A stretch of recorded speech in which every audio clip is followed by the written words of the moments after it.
vou advogar aqui o suicídio coletivo, né? Porque a graça justamente está no meio do caminho, ou seja, o que nós fazemos, o que nós podemos fazer para tornar a vida e o nosso negócio melhores, porque sabemos que um dia todos desapareceremos. Então, é só uma questão de saber como.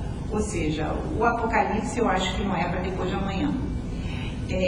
Para traçar um panorama das livrarias brasileiras, sem me repetir, eu acho que a gente tem, na verdade, se depara com um problema inicial, que é a questão da falta de dados. Nós trabalhamos, na verdade, com duas pernas, uma perna que é o anuário das livrarias que a ANL tem feito, com bastante competência e cada vez melhor, e do outro lado com a produção editorial, o anuário da produção editorial que a CBL sempre publica.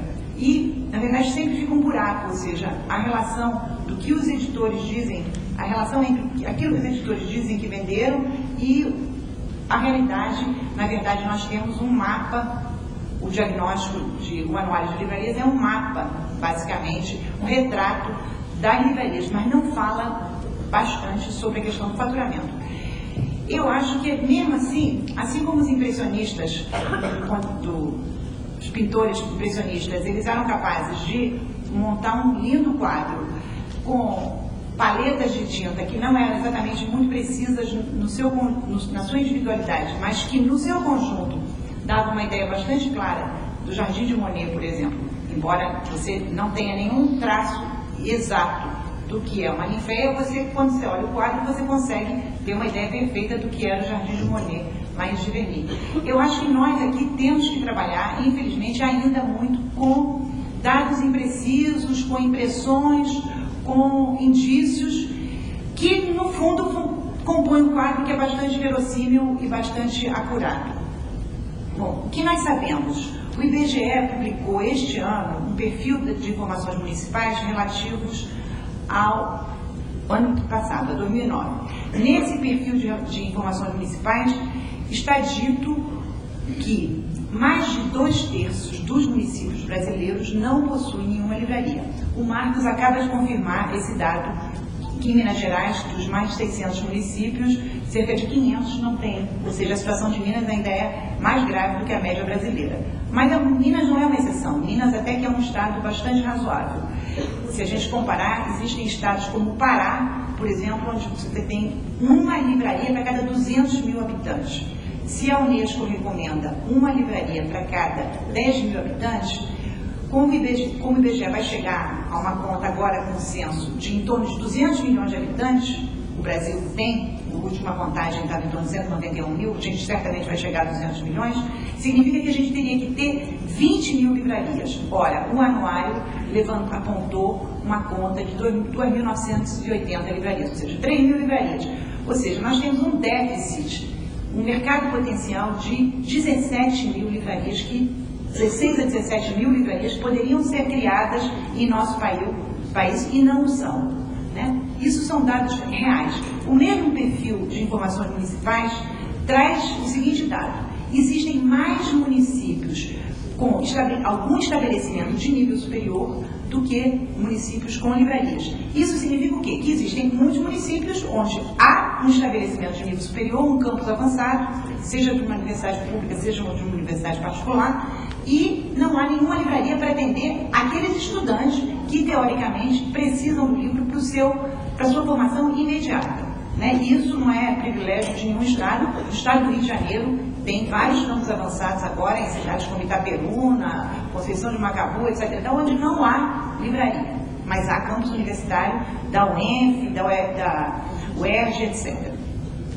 Bom, o que o anuário nos traz de importante, e foi apresentado ontem, mas muita gente não estava presente, porque era a primeira palestra, o Guto trouxe uma série de dados, mas esses dados estão nas primeiras páginas do anuário que todos receberam. Que das 3 mil livrarias que existem no Brasil, 63% são compostas por uma única loja. Uma única loja. Dado confirmado aqui pelo Marcos agora em Minas. Ou seja, a maior parte das 70% de livrarias de Minas, a maior parte das empresas tem apenas um único ponto de venda.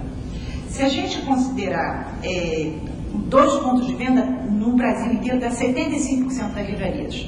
Ou seja, ainda é um negócio muito pulverizado e muito pequeno.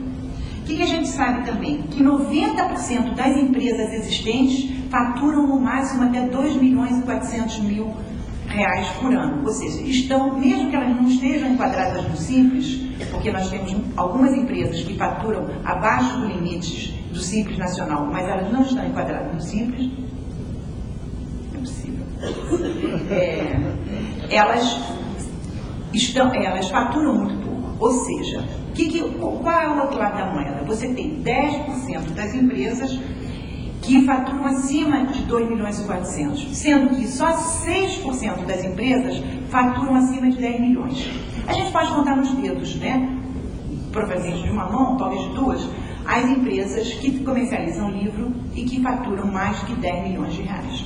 Bom, o que nós sabemos também? A CBL e a ANL financiaram, junto com outras entidades, SNEL, etc. e tal, um estudo que foi em cima da pesquisa de orçamento familiar do IBGE. Esses dados são dados relativos a 2002 e 2003, e agora acabou de sair, o IBGE disponibilizou os dados relativos a 2008 e 2009. É uma pesquisa com uma amostra que dura um ano em todas as regiões do Brasil sobre como que as famílias brasileiras gastam seu dinheiro. Bom, os dados não estão atualizados aos que eu vou me referir, mas eles identificam tendências. O que foi identificado naquele estudo de alguns anos atrás? Que a população, as famílias brasileiras gastam 5 vezes mais com lazer ligado a televisão, vídeo, som, aparelhos e conteúdos do que com material de leitura. A telefonia celular era material de leitura era 5,4 bilhões de reais gasto, dispêndio, tá? No orçamento, contra 19 bilhões para TV, som, informática, etc.